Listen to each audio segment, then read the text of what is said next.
Welcome to the Grandscape Studios. I am Josh Hart. I'm here with Real News PR. We are talking about all things Grandscape, all things Easter, with the one, the only, Katie. Katie, how's it going? Good.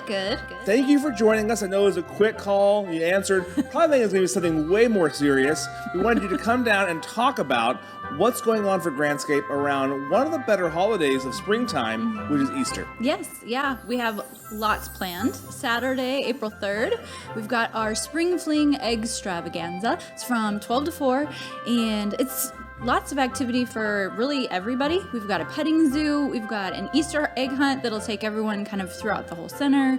Of course, the Easter Bunny will be here, lots of crafts for kids, the whole gamut. We've got it all. And that's out there on the main lawn, correct? Yep, that's where it'll start. Perfect. Now, I'm going to assume lots of other opportunities to explore.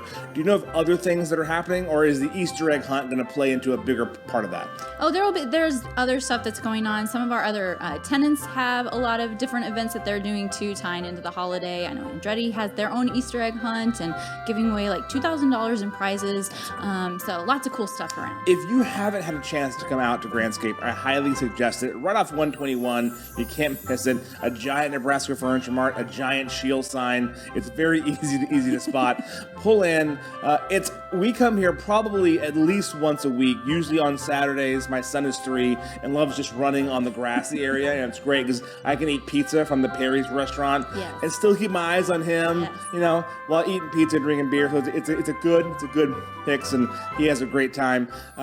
We do want to say that it's a lot of fun. You really should come check it out, and Easter would be a great time to do Definitely. Great. So I'm gonna ask producer Garrett. Garrett, do we have any other guests coming in today?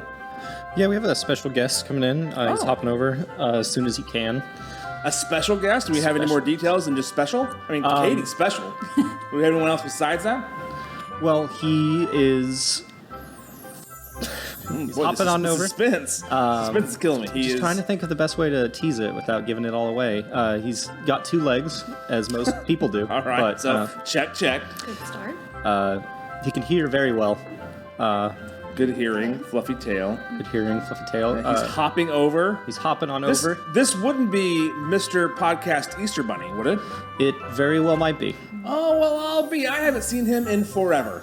So if you don't know, I believe we're on the clip of him now. Do we have him on camera now? Yep. Well, that's great, because Mr. Podcast Easter Bunny loves to give children the surprise gift of Easter eggs and share with them the joy of podcasting. He is available for interviews starting this Thursday, March 25th through April 2nd on a Friday. Mr. Podcast Easter Bunny's publicist is Sarah Crilly, and she's with Real News PR. You can contact her at sarahcrilly@realnewspr.com.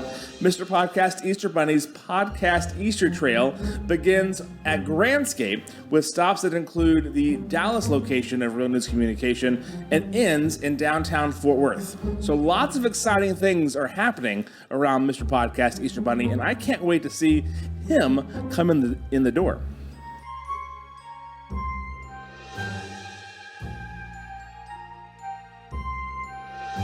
So we're watching a little play. We're watching the Easter Bunny. So that's more of a skip than a hop. I will say that he was supposed to be hopping the entire time. That's definitely a skip/shuffle. It is. Well, he did describe the studio as a hop, skip, and jump away. So yeah, he's going to jump the rest of the way, I think.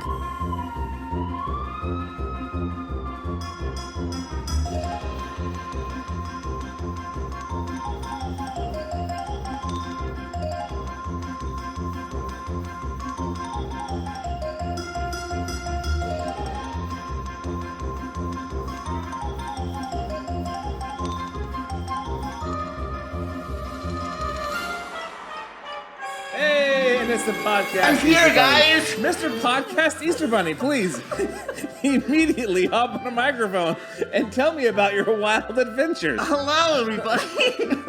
I just went on the craziest adventure. This place has everything. Let me tell you, you should come on out.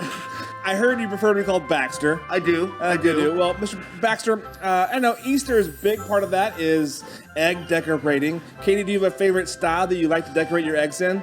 Just colorful, I guess, at this point. Right? Do you do all like the lazy way, all one solid color, or you do like layers? Oh, no layers. Oh yeah, you gotta layer it up Yeah, a little bit. definitely. Tell me some about the tips and tricks you do when it comes to decorating colorful Easter eggs. Well, I always like, personally, the little plastic ones because you can hide little cool things in it, like stamps.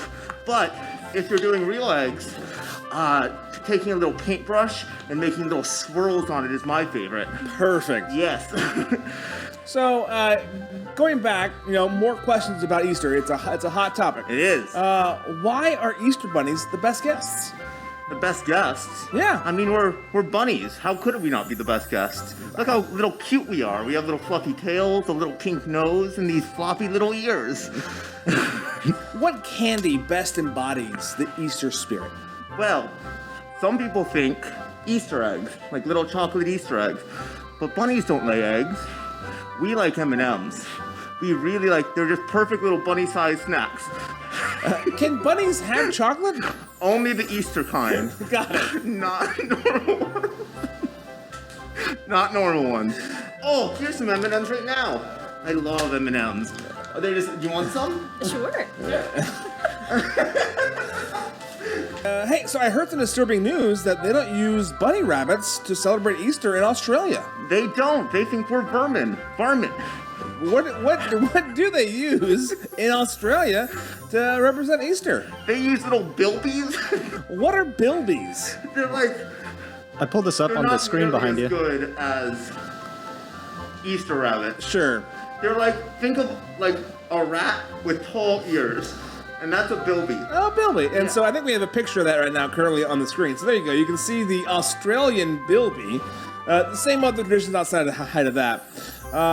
What came first? Santa or Easter? Bunny. Good question. I like to think that it's the Easter bunny. Listen, But hi guys. It's Sarah Curley. Easter Bunny's publicist here, Mr. Podcast Easter Bunny. This is very touchy. She's having to jump It's in. actually a very touchy topic of who came first, Santa Yeah. or the Easter Bunny, but we'll go on to the next question. Oh, we're not going to answer that one today? Not today. But All right. Mr. Podcast Easter Bunny would love to meet everybody that wants to talk about podcasting, wouldn't we, Mr. Podcast Easter Bunny? would. We really would. Wouldn't it be so fun to have Mr. Podcast Easter Bunny on other shows?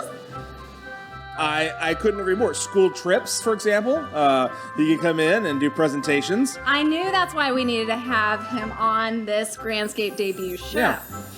Yeah. So we have a wonderful studio here at Grandscape. We're located right in the heart of what's going on around here, in between Nebraska Furniture Mart and Shields. You can find us in the Homestead. We're at Suite 170, so come on down, ask around. Everyone knows where the Homestead is. They'll point you to it. Come down, say hi. We'll be here all week long. We'd love to see you, join you. Maybe you'll get a chance to meet Baxter himself right here on the Grandscape Studios. Thanks, guys.